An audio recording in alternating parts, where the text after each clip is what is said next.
Hello అందరికీ welcome to my channel. So నేను already previous షార్ట్లో నా దగ్గర ఉన్న పౌడర్తో ఉగ్గు ఎలా కుక్ చేసుకోవాలని చూపించాను కదా. సో ఆ పౌడర్ మేకింగ్ అనమాట ఇది.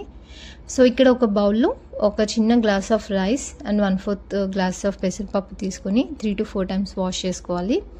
అండ్ మళ్ళీ వాటర్ పోసి మంచిగా సోక్ చేసుకోవాలి. నేనైతే 1 hour సోక్ చేసుకున్నా. సో 30 minutes to 1 hour ఎంతసేపు అయినా మనం సోక్ చేసుకోవచ్చు.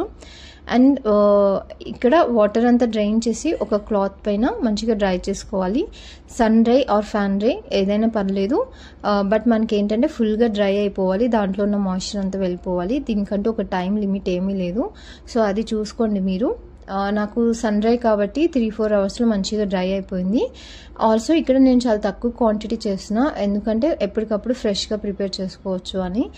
ఆల్సో ఓన్లీ బేసిక్గా ప్రిపేర్ చేస్తున్నా, లైక్ రైస్ అండ్ పెసరపప్పు అంతే. ఎందుకంటే నేను 6 months అప్పుడే ఫీడ్ చేస్తున్నాను కాబట్టి, స్టార్టింగ్ స్టేజ్ కాబట్టి ఓన్లీ ఈ 2 యూజ్ చేస్తున్నాను. అంటే కొంతమంది అయితే all type of lintels add చేసి ప్రిపేర్ చేస్తారు. నేను అప్పుడే మా బాబుకి అలా వద్దు అనుకొని సో బేసిక్గా స్టార్ట్ చేస్తాను. లైక్ ఇది 2 weeks వాడి దాని తర్వాత ఈ 2 ingredientsతో కందిపప్పు యాడ్ చేయడం, నెక్స్ట్ ఇంకోటి అలా 1 by 1 ఇంట్రడ్యూస్ చేద్దాం అనుకున్నా. సో ఇక్కడ మనకి సోకింగ్ అండ్ డ్రైయింగ్ ప్రాసెస్ అయిపోయిన తర్వాత రోస్టింగ్ కూడా చాలా ఇంపార్టెంట్. ఎందుకంటే ఎక్కడైనా మాయిశ్చర్ ఉన్నా సరే అది పోతుంది, లేదు అంటే మనం ప్రిపేర్ చేసిన పౌడర్ తొందరగా స్పాయిల్ అవుతుంది.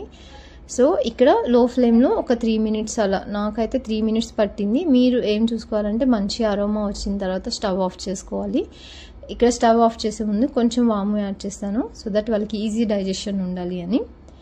అలానే చల్లార్చుకొని నేను మిక్సీ గ్రైండ్ చేసుకున్నా, తర్వాత జల్లించుకున్నా. నాకు ఫైన్ పౌడర్ కావాలి. కొంతమంది ఒక 7 months అలా వచ్చినప్పుడు డైరెక్ట్గా పెట్టేయచ్చు. నేనైతే అప్పుడే పెడుతున్నాను కాబట్టి మంచి ఫైన్ పౌడర్ చేసుకొని థిన్ కన్సిస్టెన్సీలో కుక్ చేసుకున్నాను. సో కుకింగ్ కూడా మీ చాయిస్, మీరు బేబీకి ఎలా ఫీడ్ చేసుకోవాలో దాన్ని బట్టి చేసుకోండి. సో ఇక్కడ నేను 1 tablespoon ఆఫ్ పౌడర్కి కొంచెం వాటర్ యాడ్ చేసి లమ్స్ లేకుండా మిక్స్ చేసుకున్నాను. సో అలానే ఇంకొక బౌల్లో 2 glasses ఆఫ్ వాటర్ తీసుకొని ఈ మిక్చర్ యాడ్ చేసి మంచిగా ఒక 10 minutes కుక్ చేసుకున్నాను అనమాట. సో నేను థిన్ కన్సిస్టెన్సీలోనే స్టవ్ ఆఫ్ చేసుకున్నా. నాకు 8 to 10 minutes పట్టింది. ఎందుకంటే థిన్ కన్సిస్టెన్సీ అప్పుడే స్టార్ట్ చేశాను కాబట్టి ఈజీ ఫీడింగ్ ఉంటుంది అని. సో నాకు ఈ స్టోర్ చేసుకున్న పౌడర్ ఒక 2 weeks అలా వచ్చిందనమాట. సో నేను డైలీ ఉగ్గునే పెట్టాను, సో నాకు అందుకే 2 weeks వరకు వచ్చింది.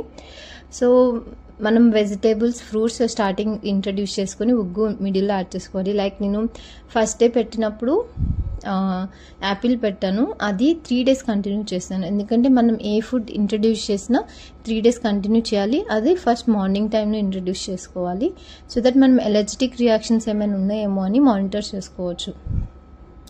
సో యాపిల్ 3 days పెట్టాను. తర్వాత క్యారెట్ ప్యూరీ, యాపిల్ ప్యూరీ, ఉగ్గు. సో 3 days పెట్టి దాని తర్వాత లైక్ బేబీకి ఫుడ్ పడింది అనుకుంటే మనం మిక్స్ చేసుకోవచ్చు అనమాట. ఇప్పుడు క్యారెట్ విత్ ఉగ్గు మంచిగా స్టీమ్ చేసుకొని చేసుకోవచ్చు. సో ఈ టైప్ ఆఫ్ మీకు ఫుడ్ రిలేటెడ్ వీడియోస్ మీకు కావాలి అంటే నాకు కామెంట్ చేయండి, డెఫినెట్గా నేను వాటిపైన కూడా వీడియోస్ చేశాను. సో ఇక్కడ గీ అనేది మీకు ఆప్షనల్, మీ బేబీకి అప్పుడే పెట్టాలి లేదా అని చెప్పేసి దాన్ని బట్టి చేసుకోండి. నేనైతే ఇక్కడ చాలా తక్కువ క్వాంటిటీకి స్టార్ట్ చేశాను. కొంతమంది ఏంటంటే బేబీ వెయిట్ గెయిన్ గురించి కొంచెం ఎక్కువ యాడ్ చేస్తారు, సో మీరు అది చూస్ చేసుకోండి. Thank you for watching.